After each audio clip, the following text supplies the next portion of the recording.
नगरीय निकाय और अगले साल प्रस्तावित विधानसभा चुनाव में टिकट का सपना देख रहे नेता पुत्रों को भाजपा के राष्ट्रीय अध्यक्ष जेपी नड्डा ने बड़ा झटका दिया है।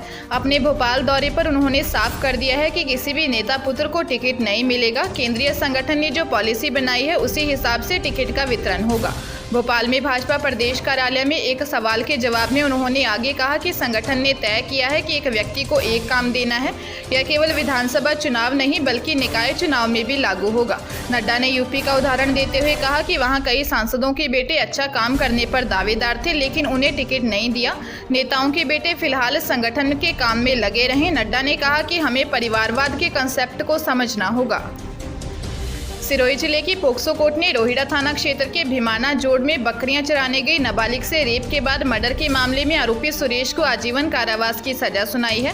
कोर्ट ने इसके साथ ही आरोपी पर 50,000 रुपये का जुर्माना भी लगाया है, जबकि उसके 3 साथियों को संदेह का लाभ देते हुए बरी कर दिया। विशेष लोक अभियोजक प्रकाश धवल ने बताया कि 16 जनवरी 2017 को रोहिड़ा क्षेत्र के भीमाना निवासी ने रिपोर्ट दी थी कि उसकी बड़ी और छोटी बेटी भीमाना जोड़ जंगल में बकरियां चलाने के लिए चली गई थी। वहां से छोटी बेटी घर आ गई लेकिन बड़ी बेटी घर नहीं लौटी। 3-4 दिन बाद उसकी छोटी बेटी को बड़ी बहन का शव जंगल में पड़ा हुआ मिला। पुलिस ने जांच कर सुरेश को गिरफ्तार किया था। अलवर जिले के मालाखेड़ा थाना क्षेत्र के एक गांव में मंदिर में पूजा अर्चना करने वाले पुजारी ने 5 साल की मासूम से रेप किया। पुजारी मासूम को मंदिर में ले गया। जब बालिका चिल्लाई तो आवाज सुनकर मां दौड़ी। इसके बाद बाबा की करतूत का पता लगा। पुलिस ने शिकायत के तुरंत बाद आरोपी बाबा को गिरफ्तार कर लिया है। बाबा की करतूत का पता लगा तो लोगों ने उसकी धुनाई भी कर दी। पुलिस ने आरोपी को गिरफ्तार कर लिया है। एसपी ने कहा कि बालिका का मेडिकल करवाया गया है। आरोपी पुजारी सुनील मंदिर में कई सालों से पूजा अर्चना करता आ रहा है। वह मूल रूप से राजगढ़ के बहाली गांव का निवासी है। राजस्थान माध्यमिक शिक्षा बोर्ड की ओर से 12वीं विज्ञान वर्ग और कॉमर्स के विद्यार्थियों को आंसर बुक की समीक्षा कराने और आंसर बुक की प्रति ऑनलाइन प्राप्त करने का मौका दे रहा है। इसके लिए विद्यार्थी परिणाम तिथि से 10 दिन की अवधि में आवेदन कर सकेंगे। बोर्ड परीक्षा 2022 में शामिल सभी परीक्षार्थी रिजल्ट जारी होने की डेट से 10 दिन में बिना विलंब शुल्क 300 रुपये के साथ आवेदन कर सकेंगे। इसके बाद 5 दिन तक विलंब शुल्क 300 रुपये सहित आवेदन किया जा सकेगा। आंसर बुक की समीक्षा कराने एवं परीक्षा उपरांत स्कैन प्रति प्राप्त करने के लिए बोर्ड वेबसाइट पर स्क्रूटनी 2022 लिंक पर ऑनलाइन आवेदन करना होगा। डूंगरपुर पोक्सो कोर्ट ने 10वीं क्लास की छात्रा से रेप के मामले में आरोपी को दोषी करार देते हुए आजीवन कारावास की सजा सुनाई है।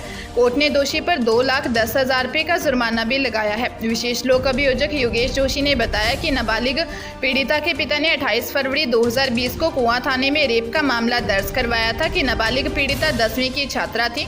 25 फरवरी 2020 को नाबालिग पीड़िता रोज की तरह अपने स्कूल के लिए सुबह 9 बजे निकली थी लेकिन शाम तक घर नहीं आई थी। 2 दिन बाद नाबालिग घर आई और उसने बताया कि जब वह स्कूल जा रही थी तो रास्ते में उसे नोलियावाड़ा निवासी मुकेश उर्फ सुरेश मिला और उसे बहला फुसलाकर अपने साथ सुनसान जगह ले गया जहां उसने उसके साथ रेप किया।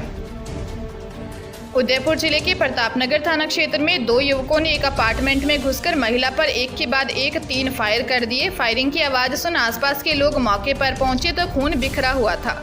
हत्या के बाद दोनों बदमाश स्कूटी लेकर फरार हो गए। इधर जब सीसीटीवी खंगाले तो 2 बदमाश इसमें नजर आए।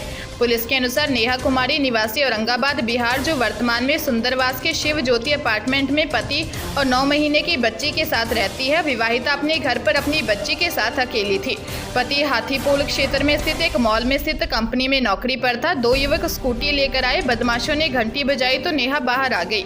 इतने में ही 3 फायर कर दिए। इनमें से एक गोली नेहा के सिर के आर पार हो गई। पुलिस मामले में मृतका नेहा सिंह और उसके पति चंदन सिंह की पुरानी हिस्ट्री को खंगाल रही है। पुलिस ने मृतका का मोबाइल भी जब्त कर लिया है। झालावाड़ जिले के असनावर थाना क्षेत्र के भीमसागर बांध में कैचमेंट एरिया के गांव कासखेड़ली में 2 मछली ठेकेदारों ने पुराने लेन देन को लेकर विवाद हो गया। इनमें कहासुनी इतनी बढ़ गई कि दोनों पक्षों ने एक दूसरे पर पथराव व फायरिंग कर दी। पथराव व फायरिंग में तो कोई हताहत नहीं हुआ लेकिन बचने के प्रयास में नदी के रास्ते नाव से भागने लगे तभी बीच में नाव पलट गई। एक युवक का शव मिल गया लेकिन नाव में सवार 2 युवक अभी भी लापता हैं। दोनों युवकों की पुलिस गोताखोरों की मदद से तलाश कर रही है। साथ ही दोनों के भागने की संभावना को देखते हुए पुलिस आसपास के जंगलों में भी तलाशी कर रही है। पुलिस ने बताया कि उजाड़ नदी पर बने भीमसागर बांध के क्षेत्र में मछलियां पकड़ने का ठेका दिल्ली निवासी इरशाद ने ले रखा है लेकिन उसने यह ठेका पैटी कॉन्ट्रैक्ट पर मध्य प्रदेश भोपाल निवासी मुख्तार मलिक को दे दिया। यह बात इरशाद के पार्टनर बंटी को पसंद नहीं आई और दोनों में विवाद हो गया। जयपुर जिले के शास्त्री नगर थाना क्षेत्र में पति द्वारा पत्नी के गले पर चाकू से वार कर दिए जाने की जानकारी सामने आई है।